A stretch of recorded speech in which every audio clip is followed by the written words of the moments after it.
Dubbannin jama'a ne a arewacin Najeriya ke zuwa suke kwashe kudinsu a cikin Polaris Bank. Ga kyakkyawan dalilin da ya sa mutane ke kwashe kudinsu a cikin wannan bankin. Mafi akasari an shaida cewar musulmai ne ke kwashe kudinsu a cikin wannan bankin, ko menene dalili?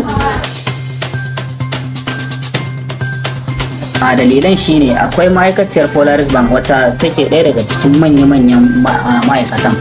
Ita ne ta wallafa labari a shafinta na Facebook da Twitter kan cewar akwai yiwuwar su hana da ma'aikatan su musulmai su daina zuwa sallar juma'a. A hakan ya samo asali ne kuma sakamakon yadda ta samo labaran tun daga tushe. Ta wallafa labarin a shafinta na Twitter ne da takardar da take dauke da sa hannun manajar shi wannan bankin. To amma shin labarin ya zato haka ne, gaskiya ne shi manajan da sa hannunsa, ko kuma a dukkanin hukumar bankin ce ta ɗauki wannan nauyin hukuncin cewar a daina zuwa sallar juma'a, shi yasa musulmai suka fusata akan wannan magana suke zuwa suke kwashe kuɗaɗen su daga banki? A'a, ba haka bane al'amarin yake. Yadda al'amarin yake, ita wannan mata da ta wallafa labarin ta a shafinta na Twitter ta wallafa ne kan cewar za su iya dakatar da ma'aikatan su musulmai wanda suke zuwa sallar juma'a daga aiki ma baki daya, da kuma sa hannun manajan wannan bankin. Amma me ya faru? Sai gidan jarida Shahara Report da suka ɗauki wannan labarin suka dinga yaɗa shi, suna yamare da shi a tare a dantanin social media. To wannan abun ya sa jama'a suka ankara, suka kalli labaran yayi yawa, har ma suke bibiye su ji meye ne ya sanyo haka.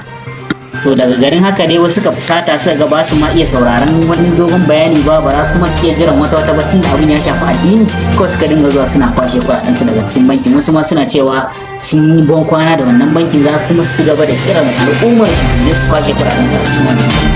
To amma dai in aka samu al'amari irin wannan, kamata ya so a yi bincike kuma a gano me dalili kuma ya aka yi hakan ta faru. Bankin bai kasa a gwiwa ba, nan take su ma suka ɗauki matakin bincike da gano cewar ya aka yi wannan labarin ya fita, kuma me yasa labarin ya fita. Ba sai al'amari ne shiryayye wanda ya ɗauki tsawon lokaci ba tun yau ba. Asalin dai Polaris Bank ya samo asali ne daga ainihin abin da ya shafi gwamnati. Ita gwamnati tana ganin cewar bankin nan kamata ya ta rike ta a hannunta tun a baya. To sai aka yi gaman katar da cewar haɗin gwiwar su ɗan majalisun ƙasar suka ce sai an sai da wannan bankin a hannun 'yan kasuwa. To da ana haka dai sai wani mai kuɗi mai kuma ƙudurin aniyar cewar ya ga ya amfana da wannan bankin, sai ya siya shi mutumi ne mazaunin kudu a ɗan ƙabilar ko Igbo ne ko kuma cikin Yarbawa. A dai shafin a kudancin ƙasar yake. Ya siya wannan bankin, yana gudanar da bankin lafiya lau. Cikin wani lokaci sai kalli kamar ko babu riba a lamarin, ko kuma akwai yadda ake ciki saboda siyasa ta shiga ciki. Sai wani ɗan Najeriya ɗan kuma arewacin ƙasar, shi musulmi ne, Muhammad da inkiyarsa Khalifa a something Khalifa ko Muhammad ke ake masa inkiya da shi wannan mutum.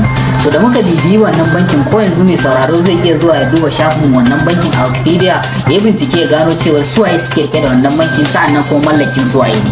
Idan wannan ka duba ka gani, shi zai baka damar ka tantance kuma ka san hukuncin da aka yanke. Ba kowane labari aka kawo ka dinga dauka kana yaɗa shi ba. Sa'annan kuma bankin ya ɗauki hukunci mai kwari da kuma kuduriyar cewa duk wanda ya kara masa irin wannan abu zai ji ba daɗi. Sa'annan ita wannan mata da ta wallafa wannan labarin, an fahimci makarkashiya ne, kuma bankin ya ɗauki hukunci a kanta mai tsauri, sannan sai ya gurfanar da ita a gaban kotu. Baya da haka kuma al'umma, muna kiran ku al'ummar musulmai musamman na arewacin arewa, ku dinga bincike a dukkanin al'amarin da ya zo. Duka nan muka kawo ƙarshen labaran. Kada ku manta da yi mana subscribe da liking da comment. Mun gode, sai mun haɗu da ku a bidiyo na gaba.